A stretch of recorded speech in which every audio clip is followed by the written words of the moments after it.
सवाल 36। बगैर गुरुमुख के गुरु कैसे हो सकता है? जवाब, ये ठीक है, बगैर बच्चे के माँ बाप हो नहीं सकते हैं। अगर बच्चा ही नहीं है तो वो कैसे माँ बाप हो सकेगा? सवाल 37। स्वामी जी महाराज ने एक बार फरमाया था कि न मालूम मैं गुरु हूं या राय सालिग्राम साहब हुजूर महाराज मेरे गुरु हैं। इसका क्या मतलब है? जवाब, धार एक ही है, इसमें फर्क नहीं है। अंश पहले नीचे उतारी जाती है, वो जब तीसरे तिल में पहुंचती है तब फिर उसमें और गुरु में कोई भेद नहीं रहता। ऐसा गुरु और चेला कोई बिरला होता है। सुरतवंत अनुरागी सच्चा, ऐसा चेला नाम कहा। गुरु भी दुर्लभ चेला दुर्लभ, कहीं मौज से मेल मिला।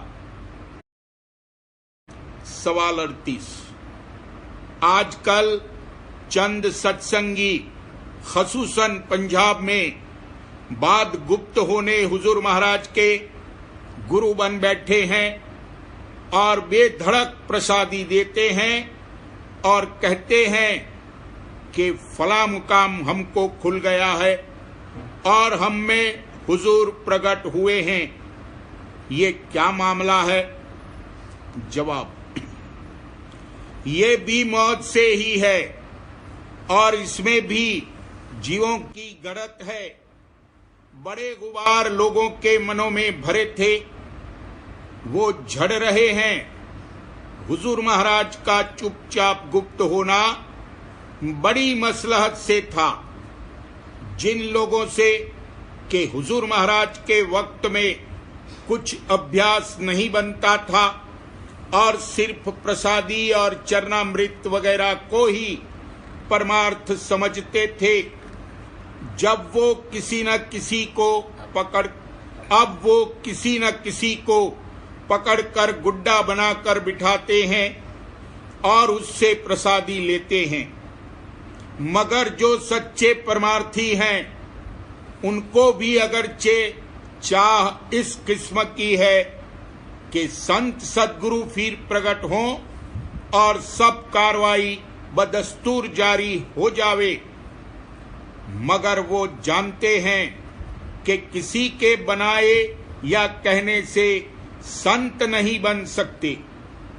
जब उनकी मौज होगी आप प्रकट हो जावेंगे। ये चाह उनके नामुनासिब नहीं है, मगर समझना चाहिए कि जो मौज ऐसी जल्दी प्रकट होने की होती तो गुप्त ही क्यों होते।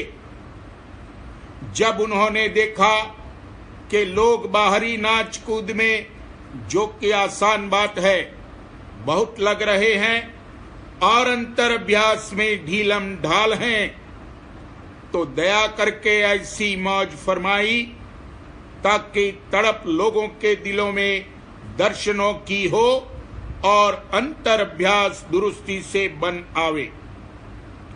सो नादान जीव इस बात को नहीं समझते हैं।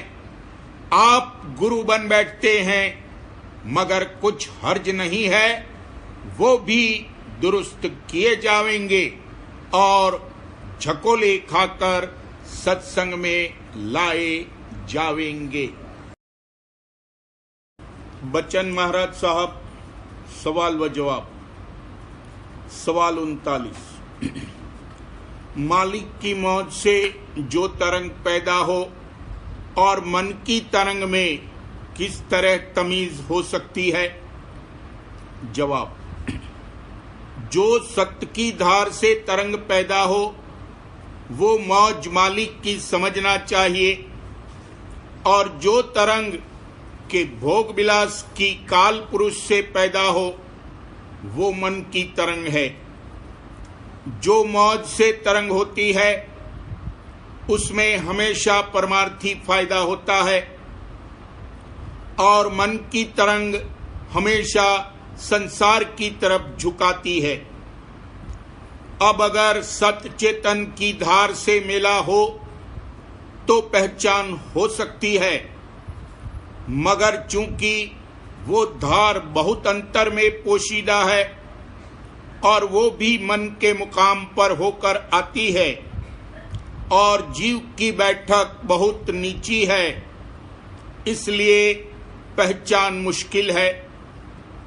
अलबत्ते कुछ निशानियों से पहचान हो सकती है। अव्वल तो कार्रवाई का नतीजा देखना चाहिए, यानी अगर किसी काम का नतीजा ऐसा हो कि उसमें तरक्की परमार्थ की हो तो वो तरंग मौज की समझना चाहिए, और जिस तरंग से संसारी भोग विलास या मान बढ़ाई की चाह या और कोई नतीजा खिलाफ परमार्थ के जाहिर हो, वो मन की तरंग है।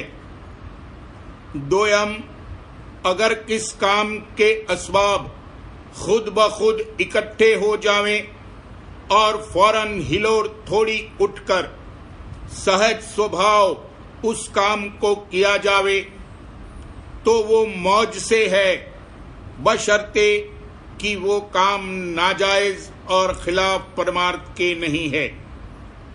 लेकिन बाज वक्त नाजायज तरंग से भी कुछ परमार्थी फायदा निकलता है। जैसे हुजूर महाराज एक चेले का जिक्र फरमाते थे कि उसके गुरु पूरे महात्मा थे, मगर उस चेले में काम अंग विशेष था। उन्होंने एक रोज कुछ रुपया देकर उसको कहीं रवाने किया। हर चंद उसने उजर किया और कहा कि मुझ में ये अंग विशेष है, मगर महात्मा जी ने कहा कुछ परवाह नहीं, गुरु संभालेंगे। आखिरकार उसको एक वेश्या मिली। चेले ने अपने मन को बहुत रोका, मगर तरंग ऐसी जबर थी कि वो उसके घर गया और रुपया दिया।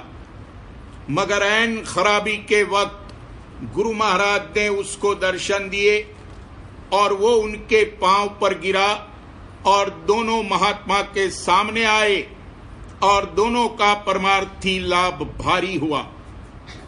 मगर ये खास तौर पर है, आम तौर पर जिस तरंग से परमार्थी लाभ हो वो मौज से है, नहीं तो मन की तरंग है। और जो जतन उससे बचने के लिए संतों ने बताए हैं, उनके मुआफिक अमल करके अपना बचाव करना मुनासिब है। सब काम संतों की शरण लेकर और दया के आश्रय करना चाहिए, ताकि उसमें बंधन न होने पावे। जानना चाहिए कि वैसे तो सब जीव शरण में हैं, क्योंकि बगैर शामिल होने चैतन्य धार के कोई कार्रवाई नहीं हो सकती है। मगर असल शरण में आना यह है कि चैतन्य धार से मेला हो और उसकी ओट में आ जावे। सवाल 40। यहाँ रचना जब हुई, जबकि आद्या सुरतों का बीजा लिए हुए सत्यलोक से उतारी गई, तो यहाँ जो सुरतें हैं वो सत्यलोक से आई हैं, वो राधा स्वामी धाम में कैसे पहुंचाई जा सकती हैं? जिस देश से आई हैं वहां तक ही संत पहुंचा सकते हैं। जवाब, दूरबीन देकर हुजूर राधा स्वामी दयाल जो समर्थ हैं उनको राधा स्वामी धाम में पहुंचावेंगे।